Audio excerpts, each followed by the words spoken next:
Okay, so hello everyone. In this particular video, we are going to start section D, right? इसके साथ एक question और रहता था 28th क्वेश्चन। हाँ, इसको भी करते हैं। Okay, so let's start. तो देखो, सबसे पहले ना हमें यहाँ पे क्या पता करना है कि जिंक और कॉपर इन दोनों का क्या दिया हुआ है, एंथैल्पी ऑफ एटमाइजेशन। तो एंथैल्पी ऑफ एटमाइजेशन का मतलब होता है कि बेसिकली बहुत सारे एटम में से एक एटम को अलग करने के लिए कितनी एनर्जी रिक्वायर्ड होगी, that will be the enthalpy of atomization. अगर मान लो एटम दूसरे एटम से बहुत अच्छा बॉन्ड बनाया तो उसको ज़्यादा एनर्जी देनी पड़ेगी अलग करने के लिए, सिंपल सी बात।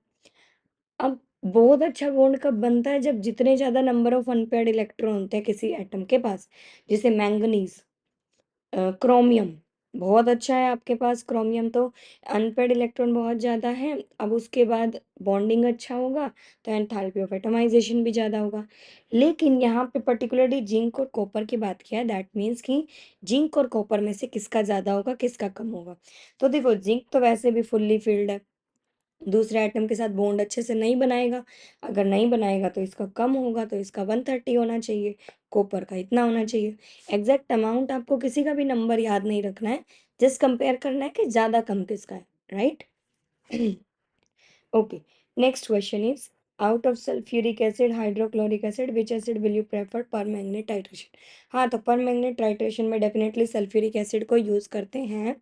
लिख लेना क्यों, क्योंकि अगर हम HCl यूज़ करते हैं ना तो उससे Cl2 बन जाता है, तो इसको प्रेफर नहीं किया जाता। Next is NO2 negative, MnO4 negative and 6H positive. ये एक रिडॉक्स रिएक्शन है जो आपने 11th क्लास में भी पढ़ी होगी। इसमें क्या होता है, MnO4 नेगेटिव हमेशा क्या बनाता है, Mn2 positive in acidic condition, right. और NO2 नेगेटिव का क्या बनता है, NO3 negative. And I hope कि सबको बैलेंसिंग आती होगी। यहाँ पे ऑक्सीजन को बैलेंस करना वाटर के साथ, हाइड्रोजन को इस तरीके से टोटल बैलेंसिंग करोगे चार्ज के साथ तो आपका फाइनल आंसर आ जाएगा, राइट। बट मेन जो आपको लिखने हैं प्रोडक्ट वो ऐसे लिखने हैं। अब इसको हाफ मेथड से करो या दो मेथड जो भी है उनसे कर सकते हो और फाइनल आंसर आ जाएगा, राइट। ओके, नेक्स्ट इज अगर आपने लिया, एक सेकेंड,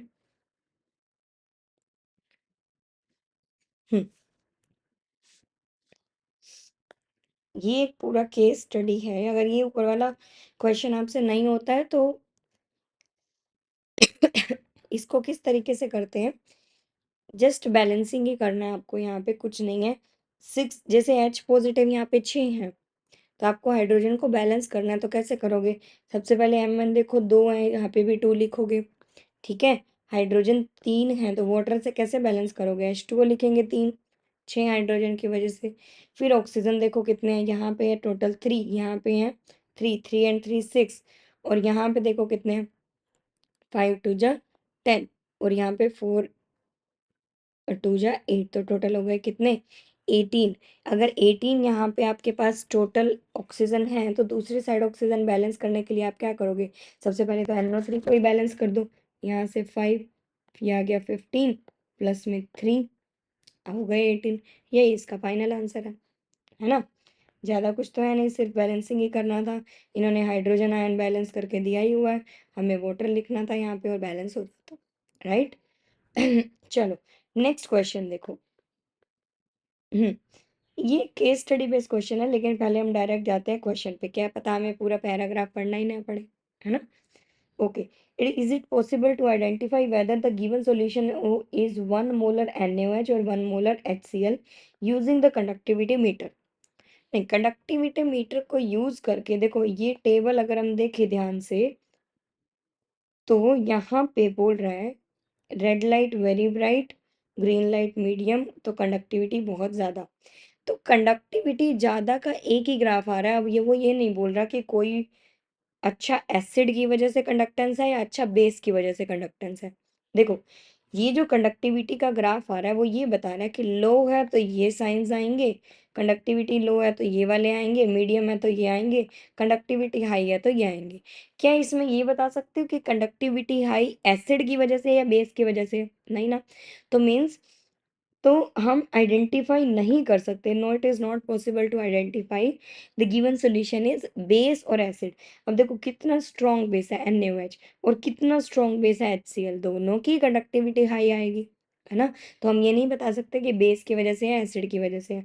हाँ, अगर इनमें से कोई एक एसिड आपके पास वीक होता, मान लो ये, तो आप बता सकते थे कि फिर वीक आएगी कि कंडक्टिविटी कम आएगी क्या ज़्यादा आएगी, उस अकॉर्डिंगली बता देते।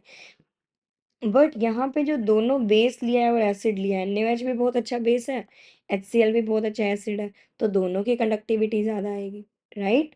चलो, next is what is the possible value of the solution if it glows green light medium and red light क्या होगी, इसको इरेज कर देते हैं। Just a minute.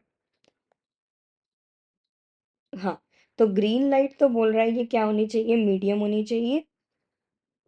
हम्म और रेड लाइट होनी चाहिए ब्राइट। तो देखो क्या है, green light medium, red light bright, means very high conductivity होनी चाहिए, ये लास्ट केस की बात कर रहा है। तो अब इसमें पीएच क्या होगी? देखो लास्ट केस अभी मैंने बोला किस किस के लिए होगा, या तो वो स्ट्रॉन्ग बेस हो सकता है या स्ट्रॉन्ग एसिड हो सकता है। तो पीएच स्ट्रॉन्ग बेस की बिल्कुल कम होगी, 1 के आसपास होगी। हाई जो आपके पास पीएच हाई कब होगी, जब आपके पास बेस होगा, तो बेस की तो पीएच ज़्यादा होती है, 13-14 के आसपास होती है। तो इसमें या तो आपके पास ऑप्शन 1 हो सकता है या 13 हो सकता है, मिड रेंज के तो नहीं हो सकते, है ना। मिड रेंज की तो कंडक्टिविटी बीच वाले और किसी में आती, राइट। तो आपके पास ऑप्शन आएगा 1 and 2। Okay, next is refer to the table given below, draw the molar conductivity versus concentration curve. ये जो कर्व लेमडा एम और कंसंट्रेशन का हम पढ़ चुके हैं ना ऑलरेडी, स्ट्रॉन्ग के लिए ऐसा आता है, वीक के लिए ऐसा आता है, वो याद रखना है सबको। अब ये बोल रहे हैं कि रेड लाइट ब्राइट है, ग्रीन लाइट डिम है, रेड लाइट डिम ये ऑफ। रेड लाइट डिम किस केस में है, देखो अगर रेड लाइट हमारे पास डिम है और ये ऑफ है तो मतलब कंडक्टिविटी लो है, तो लो कंडक्टिविटी की बात हो रही है इस केस में, लो। Red light bright, green light dim, bright and dim मतलब हाई कंडक्टिविटी, तो यहाँ पे कंडक्टिविटी है हाई। तो ये हाई है तो ये स्ट्रॉन्ग इलेक्ट्रोलाइट होगा, ये वीक है तो ये वीक इलेक्ट्रोलाइट होगा अगर कंडक्टिविटी लो है तो इसका ग्राफ आएगा ए के लिए स्ट्रॉन्ग वाला, बी के लिए वीक वाला, है ना। चलो, नेक्स्ट क्वेश्चन सिमिलरली इसी टाइप का ही होता है, बट वो विजुअली इम्पेयर्ड स्टूडेंट्स के लिए है, बट सिमिलर क्वेश्चन ही होता है, इसी टाइप का ही। ओके, अब देखो next question, iron EDTA complex is food fortification. ये भी एक केस स्टडी क्वेश्चन है, आपको इसको कंप्लीट पढ़ भी सकते हैं एक बार, पर एक बार क्वेश्चन भी देख लो directly. Why is Fe3 positive EDTA complex is stable as compared to FeSO4? Obviously Fe3 positive EDTA बहुत स्टेबल होगा, क्यों स्टेबल होगा, क्योंकि EDTA कॉम्प्लेक्स एक चिलेटिंग लिगेंड है ना। चिलेटिंग लिगेंड ये आपने कोऑर्डिनेशन में पढ़ा होगा, और जो भी लिगेंड चिलेटिंग होते हैं, रिंग बनाते हैं, वो बहुत ही ज़्यादा स्टेबल कॉम्प्लेक्स बनाते हैं। इसीलिए आप बोलोगे due to the presence of a chelating ligand this complex is very stable. और FeSO4 में तो ऐसा कुछ है नहीं। ओके, नेक्स्ट इज और में ही है ये वाला question, what happens when hard water is treated with Na2EDTA। Yes, hard water के अंदर क्या होते हैं, कैल्शियम मैग्नीशियम के सोल्ट होते हैं ना।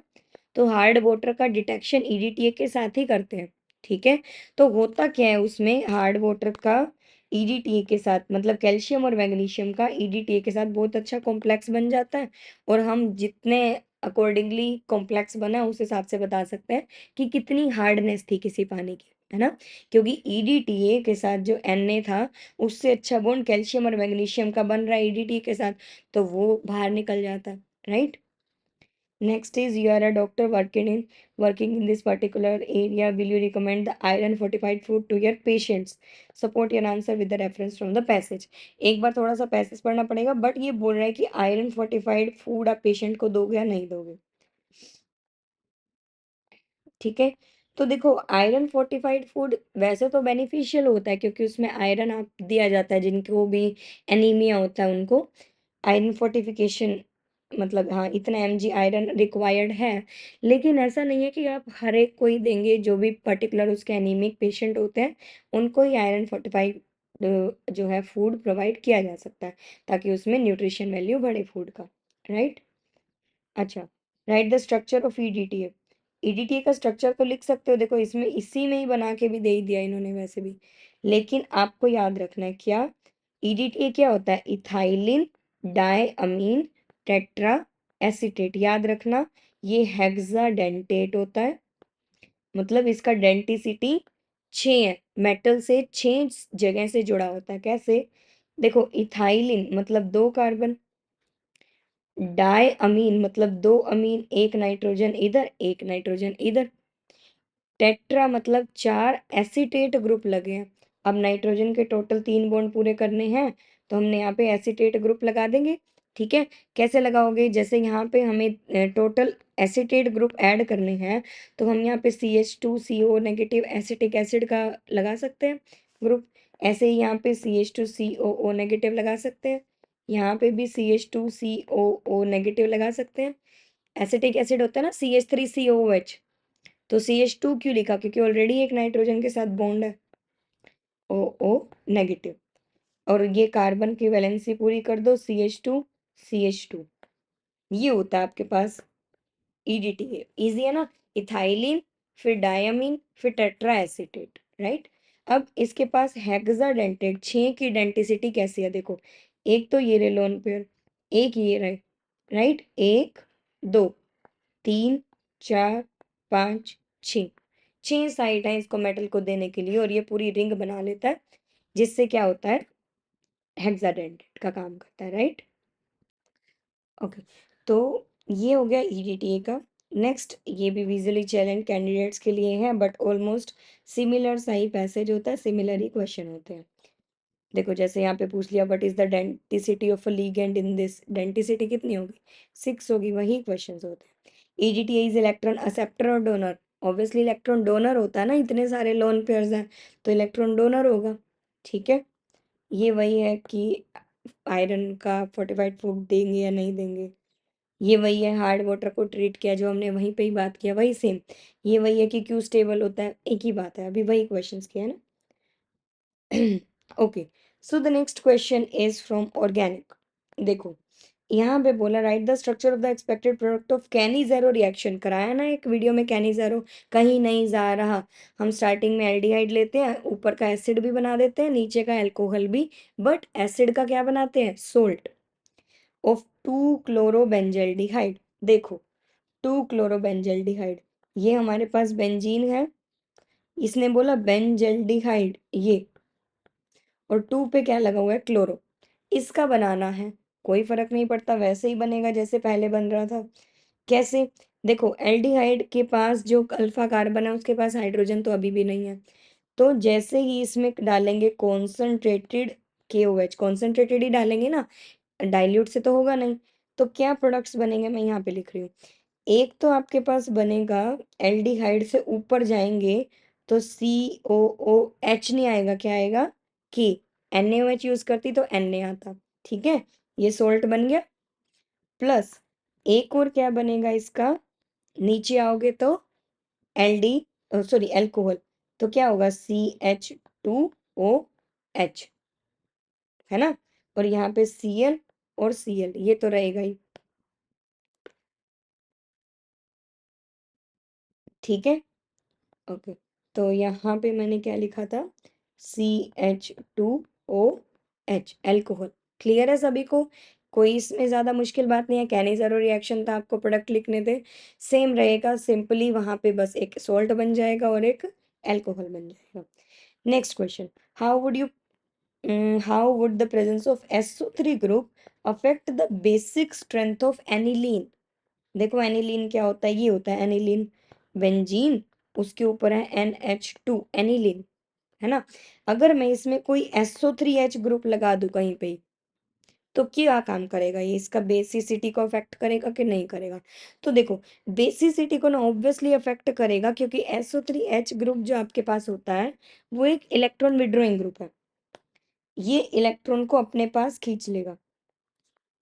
अगर ये इलेक्ट्रॉन को अपने पास खींचेगा तो नाइट्रोजन पहले जितना अच्छा डोनर था एनिलीन में, क्या उतना अच्छा डोनर अभी बचेगा? नहीं बचेगा ना।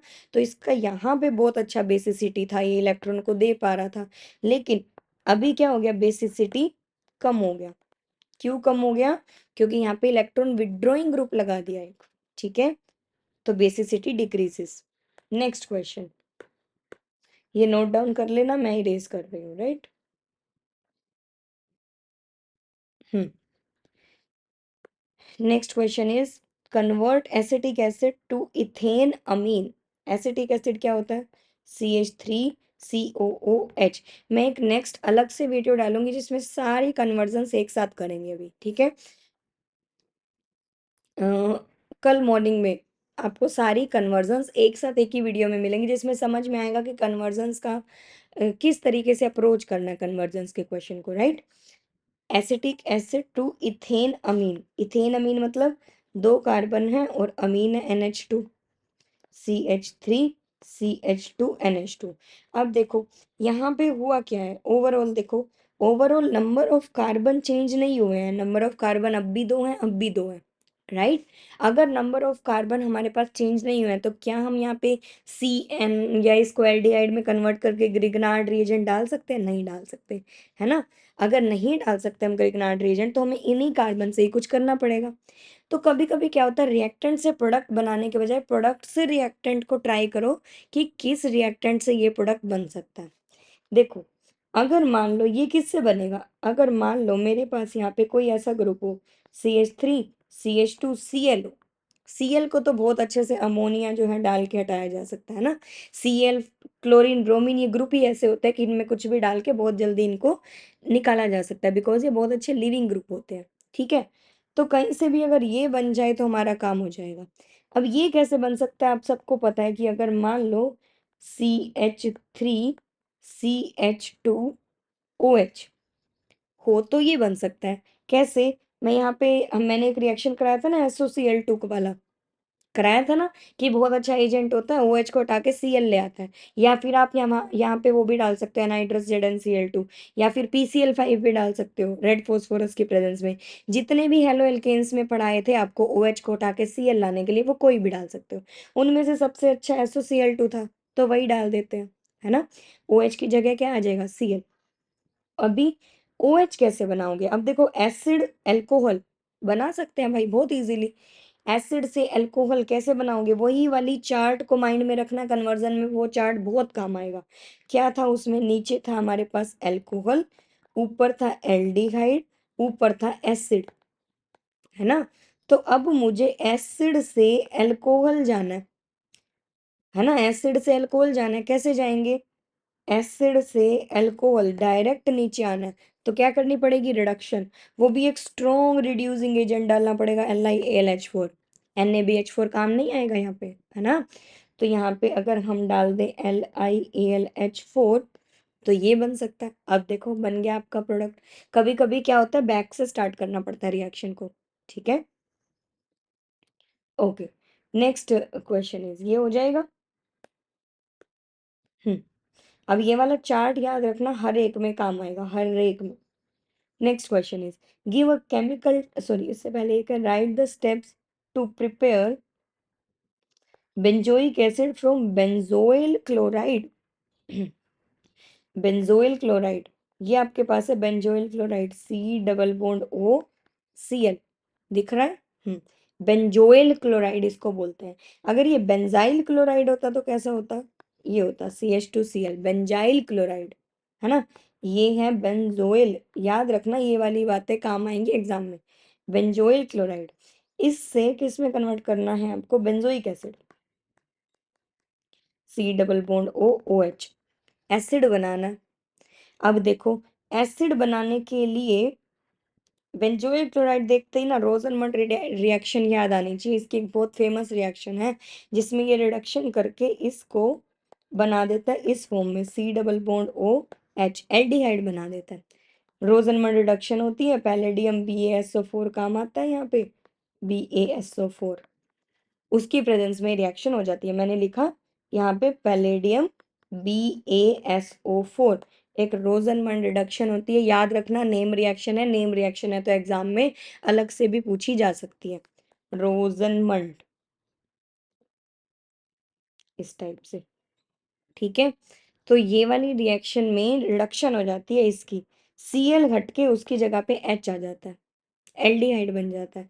अब एल्डिहाइड से एसिड जाना कौन सा मुश्किल है, एल्डिहाइड से एसिड फिर से आओ उसी चार्ट पे, एल्डिहाइड अल्कोहल एल्डिहाइड एसिड, तो क्या करना पड़ेगा, ऑक्सीडेशन। स्ट्रॉन्ग डाल दोगे तो भी चलेगा, वीक डाल दोगे तो भी चलेगा, तो हम स्ट्रॉन्ग डालेंगे डायरेक्टली, K2Cr2O7 डाल दो, है ना, बन जाएगा। बेंजोइल को याद रखना, इसका रोजनमंड रिडक्शन पूछा होगा, बहुत बार आता है ये क्वेश्चन एग्जाम में। और वैसे भी डायरेक्ट देख के ये आपको याद समझ में आना चाहिए कि बेंजोइक एसिड बनाना है, एसिड बनाना है तो चार्ट में से कहीं ना कहीं आपको एल्डिहाइड या अल्कोहल में आना पड़ेगा। तो इससे कैसे अगर हम एल्डिहाइड या अल्कोहल में आ सकते हैं वो देखना पड़ेगा। Next, prepare acetic acid from ethanamine. Ethanamine क्या होता है, 2 कार्बन और NH2, उससे क्या बनाना है, CH3COOH। बेसिकली मैंने यहाँ पे 2 कार्बन के 2 कार्बन ही रखने हैं, कोई कार्बन में चेंज नहीं है। E1 मुझे यहाँ पे क्या करना है, एसिटिक एसिड से इथेन अमीन बनाना है, मतलब ये अ, अ, अ, हाँ, इथेन अमीन से एसिटिक एसिड बनाना है, राइट। तो अब देखो यहाँ पे कैसे बनाओगे, आई थिंक इसको हम कर चुके हैं ना।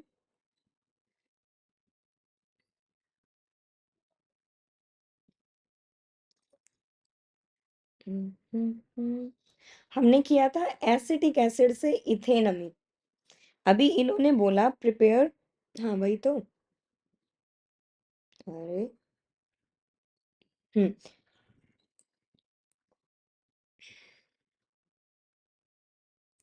हम्म। तो देखो इसमें क्या करोगे, आपके पास इथेन अमीन है, आपको बनाना है एसिटिक एसिड, सिंपल।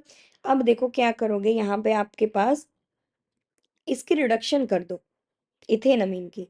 अगर हम इसमें, ओके, तो ये मैंने बीच में से ना इसका थर्ड स्टार्ट कर दिया है, ये अभी कुछ क्वेश्चन बाकी है ना एक, कोई बात नहीं वो भी करते हैं, पहले यही करते हैं। देखो ऊपर तो आपको दिया था एसिटिक एसिड से इथेनमीन बनाना था, और मैं आपको दिया है एसिटिक एसिड बनाना है फ्रॉम इथेनमीन, उल्टा, ठीक है। तो ये वाला तो हमें समझ में आ गया था यहाँ पे कि कैसे बन रहा है, राइट, ये वाला। अब देखो ये कैसे बनाना है, इथेनमीन टू एसिटिक एसिड, सिंपल सी बात है। एसिटिक एसिड बनाने के लिए अगर कहीं से मैं अल्कोहल या फिर एल्डिहाइड बना दूं तो उस चार्ट में जाके बना सकते हैं। कार्बन 2 है तो कहीं से भी CN काम नहीं आएगा, ग्रिग्नार्ड रीजेंट कुछ काम नहीं आएगा। हमें अगर मान लो CH3CH2OH या फिर एल्डिहाइड, इन दोनों में से कोई भी बन जाए तो मैं ये बना सकती हूँ। लेकिन अल्कोहल बनाना NH2 से बहुत इजी है। मैंने आपको बताया था लास्ट क्लास में कि जब भी NH2 के अंदर हम ये डालते हैं ना HONO नाइट्रस एसिड, तो अल्कोहल बन जाता है। इसमें डाल दो HONO नाइट्रस एसिड, अल्कोहल बन जाएगा, 2 ही कार्बन का। लेकिन अगर यही आप डालते उसके अंदर बेंजीन के अंदर, बेंजीन में NH2 होता और अब आप डाल देते HONO, तो ये बन जाता N2Cl। याद रखना क्या बन जाता, N2Cl। लेकिन ये बनेगा कब, जब बेंजीन के ऊपर होगा। अगर हमारे पास सिंपल एलिफेटिक है, HONO डाल दिया तो हमारे पास अल्कोहल बनता है। ये एक असर्शन रीजन भी आया था लास्ट क्लास में, तो वही है, ठीक है। तो ऐसे बन सकता है। अब मैं इसमें स्ट्रॉन्ग K2Cr2O7 डाल दूंगी, डायरेक्ट एसिड बन जाएगा। देखो एक चार्ट से 3 कन्वर्जन कर लिया आपने, ऐसे ऑलमोस्ट सारी कन्वर्जन में वो चार्ट तो काम आएगा ही, राइट। तो उसको अच्छे से याद रखना। चलो अब नेक्स्ट देखो, next is convert aniline to benzoic acid. Aniline, ये आपके पास है एनिलीन, बेंजीन है और यहाँ पे लगा हुआ है एनिलीन NH2, इससे बनाना है बेंजोइक एसिड, ये वाला, ठीक है। अब देखो ध्यान से, जो पीछे पेज है ना उसमें एक चीज और नोट करना कि सीएन की एसिडिक हाइड्रोलिसिस करते हैं ना तो एसिड बनता है। एक ये वर्ड वहां पे लिख लेना, कभी भी एसिड बनाना हो ना, सीएन की एसिडिक हाइड्रोलिसिस कर दो, एसिड बन जाता है। ठीक है। अब देखो यहाँ पे, और दूसरी बात ध्यान रखना, एनिलीन से कहीं पे भी जाना है ना, हम अगर उसका डाइजोनियम सोल्ट बना दे तो बहुत कुछ बना सकते हैं, क्योंकि डाइजोनियम सोल्ट एक ऐसा सोल्ट है जिससे बहुत कुछ बनाया जा सकता है। बेंजीन भी, फिनोल भी, क्लोरीन भी, सीएन भी, सब कुछ लगाया जा सकता है। तो ट्राई करो इससे N2Cl बनाने का, N2Cl। ठीक है। फिर उसके बाद यहाँ पे अगर मैं इसको बना दूं, ये वाला CN, N2Cl को बहुत जल्दी किसी में भी कन्वर्ट कर सकते हैं। ये तो किससे बनेगा, HONO से, 0 to 5 डिग्री सेल्सियस टेम्परेचर से।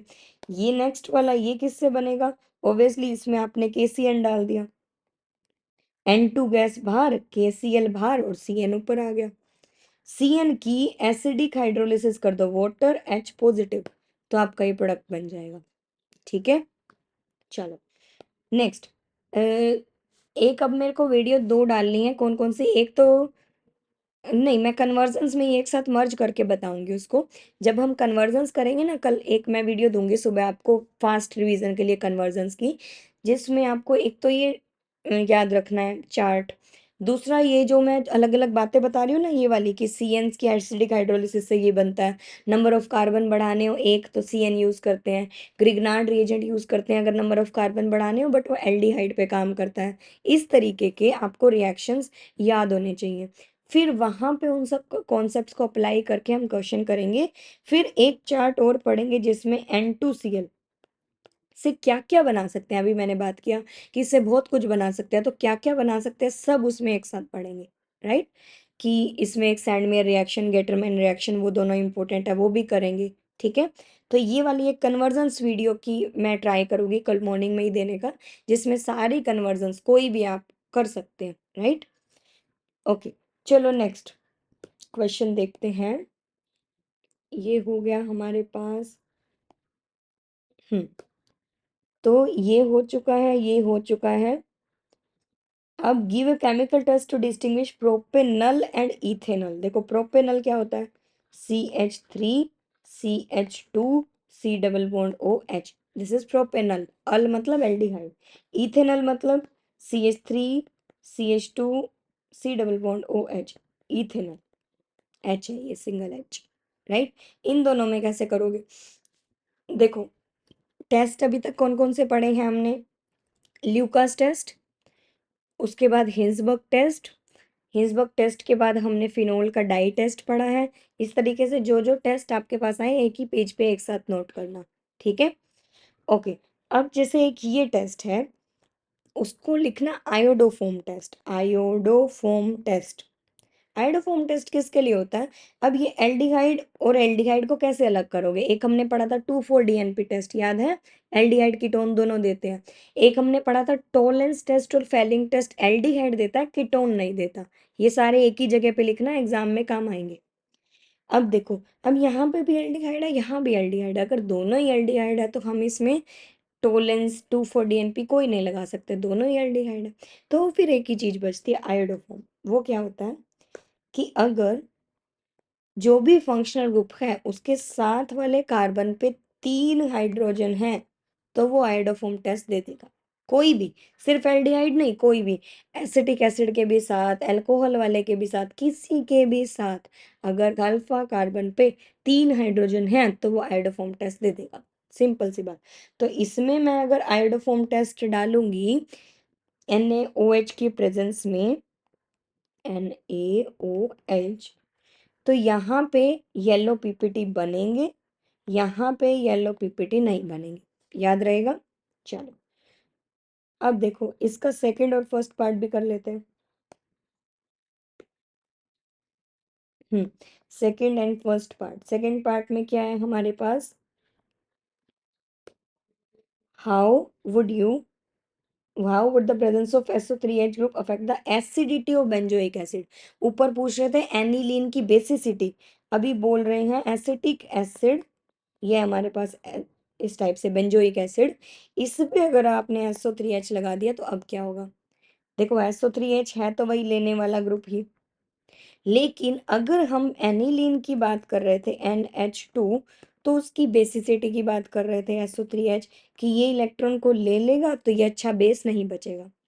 एसिड क्या होता है? जो H पॉजिटिव को लूज करे, वो तो चाहता है कि कोई इलेक्ट्रॉन विड्रॉइंग ग्रुप लगाओ उस पे। तो अगर ये इलेक्ट्रॉन विड्रॉइंग ग्रुप लगाओगे, ये तो एसिड बहुत अच्छे से H पॉजिटिव को लूज करेगा, तो फिर इसकी एसिडिटी तो बढ़ गई, क्योंकि SO3H एक इलेक्ट्रॉन विड्रॉइंग ग्रुप है, सो एसिडिटी इसकी इंक्रीज कर गई, राइट। चलो, सेकंड भी हो गया। Next is write the structure of expected product of Wolff Kishner reduction of two methyl butanal. 1 2 3 4 butanal है ये, और 2 पे क्या लगा हुआ है? Methyl CH3।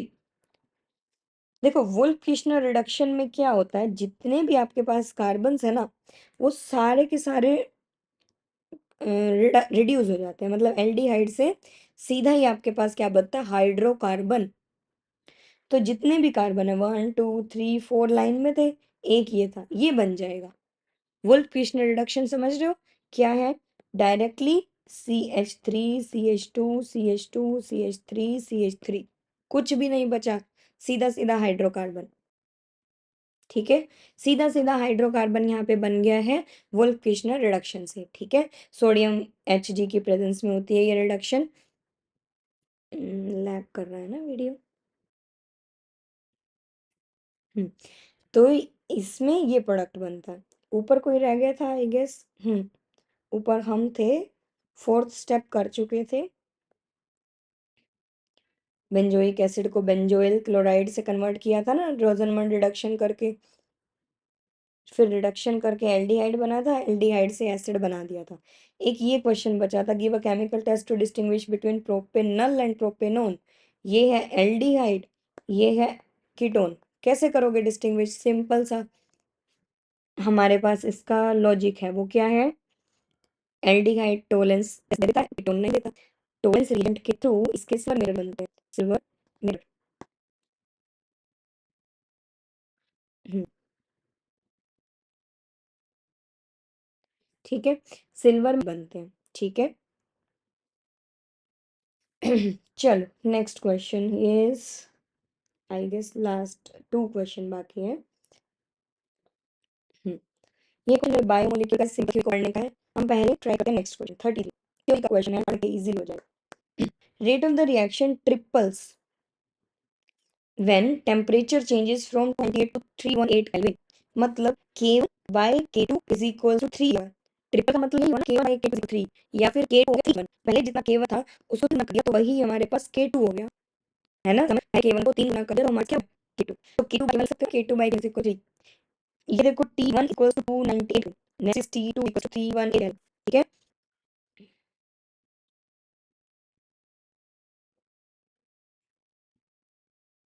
हम्म तो ये दो टेम्परेचर्स आपको दिए हैं, दो के की वैल्यू आपको कैलकुलेट पता फॉर्मूला होगा, एनर्जी बताना। ऑब्वियसली आर्हेनियस इक्वेशन का जो log K2 by 1 का फॉर्मूला था, क्या बोला? log of K2 by K1 is equals to EA upon 2.303 R 1 by T1 minus T2। ये फॉर्मूला आपको याद होना चाहिए। इसी सब कुछ पुट कर आंसर बहुत इजी आ जाएगा। R की वैल्यू log V का वैल्यू है। ठीक है। Next is identify the order of reaction for integrated reaction is similar.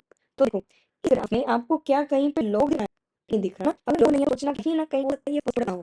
ठीक है, अगर बिल्कुल टाइम बचा है तो याद रखना log है तो फर्स्ट ऑर्डर नहीं तो नेक्स्ट जीरो ऑर्डर का पूछते हैं, तो सर जोड़ करना लेकिन खाना है वैसे आपको है बिल्कुल लिखना है। क्या करोगे? जो हमारे पास लगा के देखनी पड़ेगी ऑफ कोर्स, जीरो ऑर्डर की भी और फर्स्ट ऑर्डर की भी। तो जो हमारे पास जीरो ऑर्डर की थी वो क्या थी? जो इक्वेशन थी जीरो ऑर्डर की, that is KT is equals to AT minus A0। यही थे T। अब यहाँ पे आर है तो हम RT माइनस आर नोट लेंगे, ये आर से आर। ठीक है, अब वो इसको sir KT is equals to R minus R naught, क्योंकि इन्होंने R लिखा हुआ है, राइट। अब कंसंट्रेशन ऑफ टाइम के ग्राफ है, मतलब कि आपको इस बना है कि R इज टाइम, तो थोड़ा शिफ्ट कर दो, R को या KT अपॉन में R naught, right, is equal to, अब हमारा बन चुका है, किसके बीच में बना? Concentration of R and T के बीच में, है ना? सॉरी, ये इसको तो यहाँ पे माइनस है ना, आर नॉट यहाँ जाके किसका होगा? Plus. T plus R naught is equal to R, है ना? ऐसे ही होगा क्योंकि ये माइनस का था तो ये प्लस का होगा। अब देखो, अब हमें y is equal to M X plus C, ये लिखना है। तो अब इसमें इक्वेशन लगाओगे तो आर की जगह पास कौन सा, टी की जगह के पास टाइम है तो ये स्लोप आएगी, इंटरसेप्ट आएगा, राइट? हमें गड़बड़ करना है I guess, A naught R आता है, sorry K T is equals to R naught minus, ये होता है हमारे पास। अब हमें क्या किया, इसको कन्वर्ट किया कि के टी को उधर ले जाओ और आर को लाओ, आर मैं यहाँ पे लिया, यहाँ पे बचा आर नोट माइनस ऑफ के टी, आर को इधर क्योंकि वाई एक्सिस आना है, बाकी उधर शिफ्ट। अब y is equals to M X plus में सी, ठीक है? आर जगह में लिखा, एक्स की जगह टी की एक्स लिखा, तो दो स्लोप के माइनस के, तब ये नोट होगा इंटरसेप्ट पहले आर नोट, तो देखो यहाँ पे आपने प्लस 0 की equation set pi, that means ये कौन सा ऑर्डर है? 0 है। ठीक है, याद रखना अभी लोग हमारे लेंथ की लोग फर्स्ट ऑर्डर नहीं था, एक टाइप का उस तरह हो जाएगा। अच्छा, एक क्वेश्चन इज कंसीडर करना आपको, तो पहले तो ऑर्डर फाइंड आउट करना, फिर total price of the gas up to 200 और आफ्टर 10 सेकंड 300 और upon the completion of SO2। देख यहाँ पे ये SOCl2 उससे बड़ा है S2 प्लस Cl2, राइट? यहाँ पे जब M0 का स्टार्टिंग कंसंट्रेशन कितना था, तो बोला इसका कंसंट्रेशन टोटल प्रेशर फॉर्म होगी 200, तो इसको हम स्टार्टिंग में मान लेते हैं ये कंसंट्रेशन है P1 और इस मान लो आपके पास इनिशियल कंसंट्रेशन, या इसको मान लो स्टार्टिंग 0, ये मतलब इनिशियल प्रेशर वो आपको भी पता नहीं है, अगर आपको इनिशियल प्रेशर दिया है, प्रोडक्ट स्टार्ट कुछ नहीं थे, लेकिन जैसे जैसे टाइम के बाद क्या हुआ, इसमें जो आपके पास रहेगा उसमें से कुछ कम होगा और कुछ बना होगा, रिएक्टेंट बस थी उसमें से x नंबर कुछ कम होगा और ये x बना होगा और ये x बना, है ना? तो माइनस x हो गया, अब होगा 300 total pressure. if the total pressure is equal to after 10 300 upon the completion of the completion, complete होगा तब आपके पास 300 और यहाँ पे था आपके पास 200, तो अभी टोटल प्रेशर काउंट करूँ इनिशियल का, कंप्लीशन कब होगी जब हमारे पास जो इनिशियली डबल है कंप्लीट है, ये जितना भी निशान है S2 ये नो बन है हो गए, तो कुछ PI इसमें टोटल है टोटल इज इक्वल टू 300, ठीक है? क्लियर? तो अब मैं एक PI की बात करूँ तो 150 होगा ना इनिशियल, फिर टोटल ये रिएक्शन लगेगा 300 और दो का प्रोडक्ट है तो आपका इनिशियल होगा 100, राइट? ओके, 10 से क्या चला था, जब 10 के बाद ये बॉटल फिल है वो 200, तो P इसको इसको ऐड करो, क्या है P minus plus x plus x, से बाहर इक्वेशन ये ऐड दो, इनसे क्या होगा total pressure is 200 equal to minus x plus x plus minus x से इनका 200 minus 1 is equal to x, इस x की वैल्यू 50, राइट? अब यहाँ पे काम होगा फर्स्ट ऑर्डर इक्वेशन लाओ और इसको टाइप बोलिए, तो डायरेक्ट चलिए इज बस 240 और d log of a not, मतलब स्टार्टिंग में p की वैल्यू रखनी है p माइनस x की वैल्यू रखनी है कि हमें कितना रखे, तो इसमें कितना था 150, बाद में आपको 150 में से 50 माइनस करना है, डायरेक्ट निकाल तो 100 आएगा, इस क्वेश्चन को बहुत ज्यादा हो गया equation, right? Okay, next question is biomolecular reaction, पहले चलो रेट एक्सेलरेटेड गिवन, तो सिंपल पढ़ना है बायोमोलेक्युलर रिएक्शन ये आपको रेट इक्वल टू उसमें क्या होगा equal to e raise minus e, यहां भी वही है, यहां कुल लड़ा वैसे बताया था ना, इनफैक्ट आप ए और ये ऐड करके कोलाइड कर रहे हैं, है ना? प्लस और माइनस ये अपॉन आर टी, वही रिएक्शन, ठीक है? ये रिएक्शन अब इसमें गेट क्या है please, E rays minus light करना, इसका मतलब है fraction of molecules having energy को ग्रेटर ई, मैं को बताया क्या भी प्रोडक्ट बनाओ तो ई एक वैल्यू को कन्वर्ट को रोज करना पड़ता है ना, तो मेरे पास एक ये होता है उसको करके तो ई रेज़ पावर माइनस ये आर टी ये करके कितना है